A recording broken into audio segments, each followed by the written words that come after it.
Hello everyone, CrystalFissure here. Welcome to another part of Tony Hawk's Pro Skater HD, and here we are. We are playing in the hangar, not as the hangar. I cannot believe we're in the hangar, and it looks. Well, actually, I can believe it. Obviously, I'm not a bloody idiot.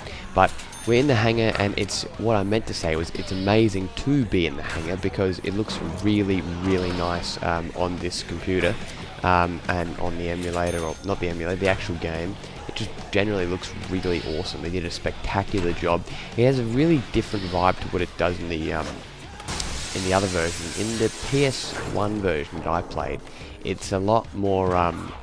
To me, the original, like obviously because it's it has much worse graphics, but generally it looks a lot. I don't know how to explain it, but maybe like more rustic. This one kind of looks like it's a more professional.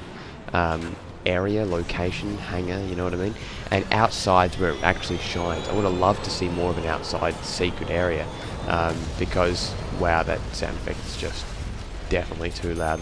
Actually, I'm going to point out, they've got the sound effect mix completely wrong because if you go into this volume section and you look at them, they're both on full blast or whatever because I don't know why I keep forgetting to keep them down.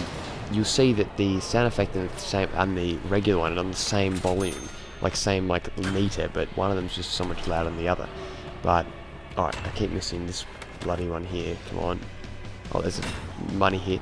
See, look, this is another example of the game overshooting jumps just slightly, which because it's very, very difficult. You got to kind of maybe jump a bit earlier, I suppose. Wait, yeah, that was a much smaller jump. But look at that. If you do a small jump, you stack. So you're kind of stuck there. But yeah, they did a great job. Especially, I would have loved to see more outside, just because it looks really cool. Because it's snowing out there, it's windy, and all that stuff. So it's pretty cool. Now, quickly, let's get the E. If I could get the E. Oh no, wait. Manual. Because I am missing. Yes. Oh, close call there. Close call. And 7 out of 8 coin. I mean, monies and coins. Okay. Pro score now. I reckon this will be a pretty easy pro score. Yeah. Now this the power whatever thing is up there. I don't reckon that was in the original version, quite honestly. But that's okay because I guess it's a welcome. It's a welcome. I don't know, is it really welcome? But I don't know. I guess it's cool to add something else in. I mean, that's what they probably should have focused more on. But I think the developers wanted to put more in. But the problem is you can't win. You're either going to get someone complaining about how it's not true to the original series, or people saying that it hasn't changed enough. And the current criticism is that there's not enough difference. There aren't enough levels in this game. I mean, I've got the DLC, so it brings the levels from 7 to 10. But if you ask me, if they're going to do a Pro Skater, remake or HD, I think 10 games should be the freaking prerequisite. Like, having that as DLC is pretty unfair, I find. But I think once again that attributes it to the fact that it was lost. I mean, it was not lost, it was what's the word? It was a rushed game, it was an Enter the Dragonfly. And they still managed to do a pretty good job, as I keep saying, but yeah, there are the more levels you play, the more signs there are of being rushed. But texture-wise, I mean, look, that looks pretty basic. It looks like the regular sort of things, but the sound effects, quality job, and the what's it called? What am I trying to say?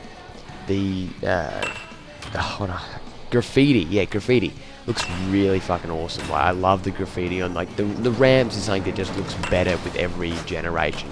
You're never gonna get a better looking ramp from PS1 to PS3.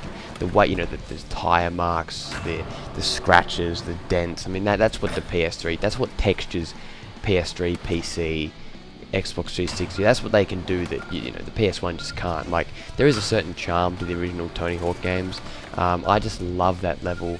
I think it's not downtown, it's in Tony Hawk's Pro Skater 1. I think it's maybe San Francisco or something like that. It's like this really old looking city with a Chinatown and shit. But yeah, it's really awesome. Alright, there we go. I've cut it because I need to find the money, which I've been looking for a few minutes. So damn it. I know this part's going to be pretty short, but I think the thing is, you don't want to look me looking for that bloody money for such a long time, and there it is. I post-recorded that and just muted it because it started taking so long, but I want to show you guys this. because look at this. This is awesome. I was already up here before. I pushed over the chair and I blew up at something, and that was pretty cool. But seriously, look at that. Like, this is something that they didn't have in the original game, so appreciate this, you know, haters of this series, or haters is such a lame word, by the way. And also, look at this, ready? Jump through here, and wow, and you get a notice saying, don't do drugs. Exactly, no, I agree, good on you, Neversoft, because they were the ones who coined that, not Rotomoto, the developers of this game. Alright, let's skip, and you know what I'm going to do, just because this part was fairly short, before we go to the mall, let's, skate to select, let's upgrade some stuff. Our landing is an absolutely abysmal, but do I plan on changing that? Probably not. Alright. Let's do that, and now, what else can we get? Yeah, you know, speed, whatever. Good enough. Alright, so thank you for watching, guys. See you in the next part. I look forward to it.